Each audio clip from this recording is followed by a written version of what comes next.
और मेरे सैया को टेर की महलन में बिटिया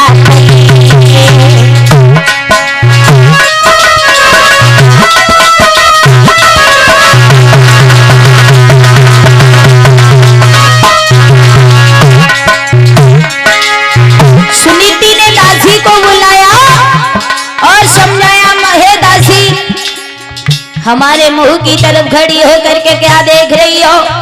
अरे चली जाओ दरबार में, हमारी बहन को बुला करके महलों में ले आइए।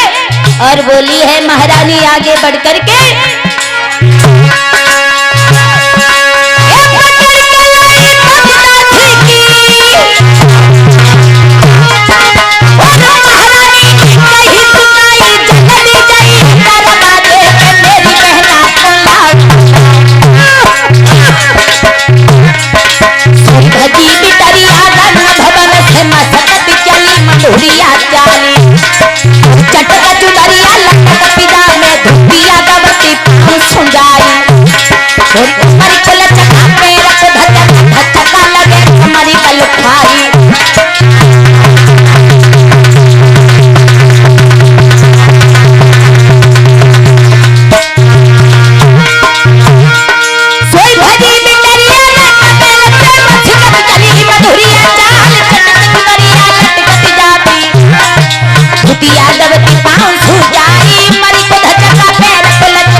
दासी के द्वारा कहा है सुनीति ने, जाओ हमारी सौत को आंगन में बुला करके लाओ।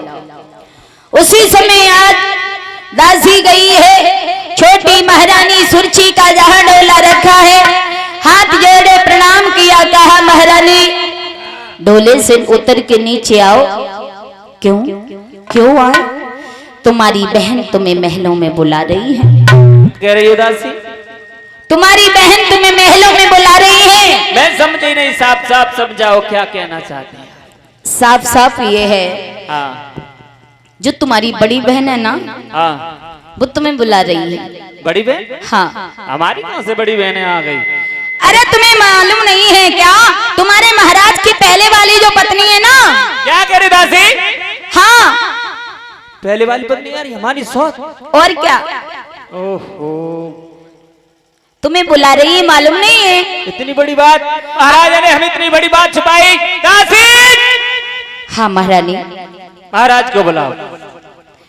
आज दासी ने जब ये बात बताई है, सुरची आग बबूला हो गई, बोली है महाराज ने मेरे साथ में शादी करके बहुत बड़ा धोखा कर दिया, मेरी जिंदगी को बर्बाद करके रख दिया। भला जब घर में एक पहले से पत्नी मौजूद बैठी थी तो मेरे साथ में विवाह करने की क्या जरूरत पड़ी थी? एकदम से जवाब दिया दासी, दासी हमारे मुंह की तरफ खड़ी खड़ी क्या देख रही हो? महाराज को बुलाओ, उनसे हमें दो बातें करनी है और हम इस गोला से नीचे उतर करके कदम नहीं देंगे जब तक महाराज से कुछ बात नहीं कर लेंगे। कह रहा रानी जी, हाँ हम आए तो देखो थाली लाए पूजा की, देखो जहाँ में सब चीज पूजा की थाली अब अलग रखो, जहाँ हमें स्वाय नहीं रही। कहे पूजा की थाली का नहीं, जहाँ में सब बतासे, चावल, सुपारी, इलायची, माचिस। अरे मैं इस घर में जब ही घुसूंगी ना, जब महाराज से दो चार बातें कर लूंगी। वो तान बाद आए, नीचे निगाह डाल करके खड़े हो गए। जवाब दिया सुरची ने, महाराज नीचे निगाह डाल करके क्यों खड़े हो? मेरी आंखों में आंखें डाल के मुझसे बात करिए और मुझे बताइए कि आपने मेरे साथ में ऐसा क्यों किया? कौन सी दुश्मनी निभाई मुझसे आपने?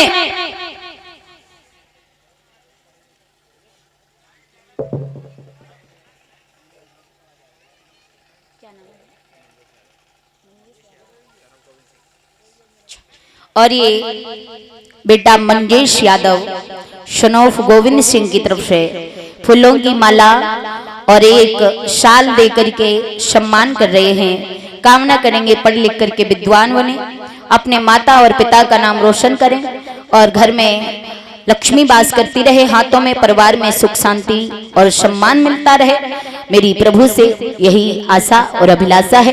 बोलिए सच्चिदानंद भगवान की।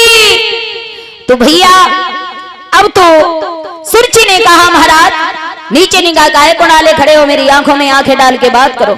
उत्तानपाद बोले महारानी बोलिए क्या कहना चाहती हो?